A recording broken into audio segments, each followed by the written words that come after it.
Feng Shui Consultancy. www.pakbettv.com. Ano kaya ang magiging trending na kasuotan o styles ngayong 2024 mga kapakbet? May hula ka ba bago natin ito i-reveal? Comment nyo na muna yan. Sa 2024 may mga bagong mangyayari at makikita ito sa mundo ng fashion. Ito ay hango sa ruling zodiac animal at Chinese astrology mga kapakbet. Pagdating sa fashion, hindi lang mga babae ang apektado nito kundi pati na rin ang mga lalaki. Sa fashion na partikular na ang ating mga damit, ito ang ating pamaraan upang ipakita ang ating personality at expression. Subalit, ang hindi alam ng iba na sa tulong ng ating mga damit, mapalakas natin ang ating personal energy at confidence. Kaya naman mga kapakbet, para sa fashion trends ngayong Year of the Wood Dragon 2024, ito sila. Tandaan na ito ay maaaring mangyari o hindi naman, kaya huwag ka nang magpahuli pa. Para sa mga babae, ngayong 2024, ang kanilang mga kasuotan ay iikot sa pagiging elegante at magaan sa pakiramdam, katulad ng mga sumusunod. Floaty skirts.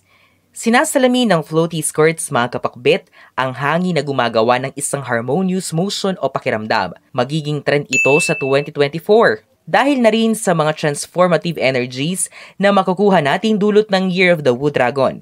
Flowing blouses. Magiging trend din ang mga flowing blouses para sa mga kababaihan ngayong 2024. Katulad ng sa floaty skirts, ito ay lumilikha ng wavy feeling at free movements.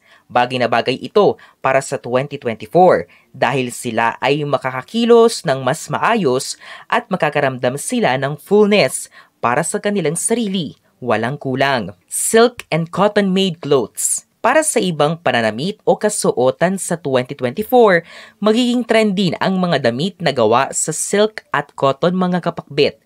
Ang silk ay makintab at fluid kung titignan, habang ang cotton naman ay magaan, soft at breathable. Kapag ginawa nyo itong palamuti sa inyong mga damit ngayong 2024, mas dudoble ang pagkakaroon nyo ng sense of self at freedom. Katulad sa mga nabanggit mga kapakbet ay ang scarf.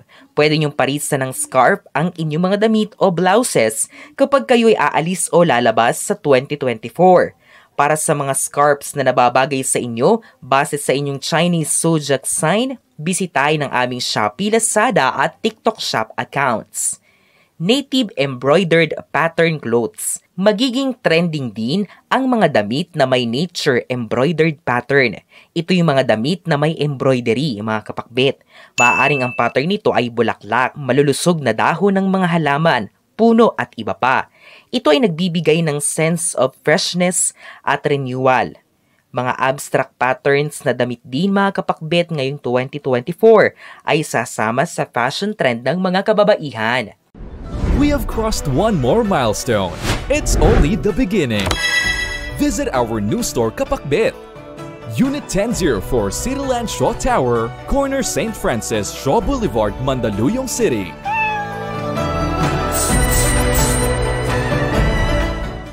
Para sa mga kalalakihan, ngayong Year of the Wood Dragon 2024 mga kapakbet, ang kanilang fashion trend ay iikot sa pagiging komportable, relax at magaan suotin. Halimbawa sa mga ito ay ang mga sumusunod. Imperial pants. Nabanggit na ang fashion trend ng mga lalaki sa 2024 ay umiikot sa pagiging komportable. Kaya naman magiging trend ang mga imperial pants. Magaan ito suotin at napakakomportable para sa kanila. Lalo na ang mga yellow imperial pants, mga kapakbet. Green and yellow jacket. Para naman sa kanilang pang-itaas, magiging trend o nasa uso rin ang pagsusuot ng mga jacket, lalo na ang kulay green at yellow. Ang mga jacket na tinutukoy ay ang mga jacket na kapag sinuot mo ay komportable ka. Hindi mainit, wavy, magaan at may boldness pa rin kapag isinuot. White shirt. Kung magja-jacket kayo sa 2024, huwag niyong kalimutang mag-white shirt sa loob. Ito ay dahil magiging trending sa 2024 ang mga white shirts para sa mga kalalakihan. Ito ay nagbibigay sense of elegance at sa kaparehong oras ay comfortability na rin. Smooth leather shoes. Magiging uso rin ang smooth leather shoes para sa mga kalalakihan ngayong year 2024. Ito ay dagdag appeal at pagkakaroon ng magaan na aura kapag nakikihalubilo sa ibang tao. Nahulaan mo na ba kung ano ang magiging uso ngayong 2024 mga kapakbet? Ito ay prediction lamang at maaaring hindi ito ang magiging uso sa 2024 at maaari rin naman ito ang maging uso. Ang 2024 ay isang wood element, kaya naman mas makakabuti mga kapakbet kung i-activate nyo ang wood element dahil sinisimbolo nito ang growth at renewal. Sa tulong ng mga nabanggit na fashion trend 2024, ikaw ay makikilala at uunlad.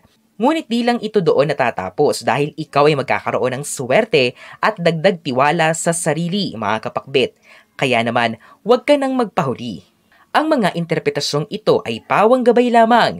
Nasa sa atin pa rin ang desisyon at tayo pa rin mismo ang may hawak ng ating kapalaran. Huwag po natin kalimutang magdasal at manalig sa may kapal. Hinding-hindi niya po tayo pababayaan. Huwag kalimutang mag-subscribe, i-like at i-share ang videong ito sa inyong kapamilya at kaibigan. Maraming salamat sa panonood, mga kapakbet.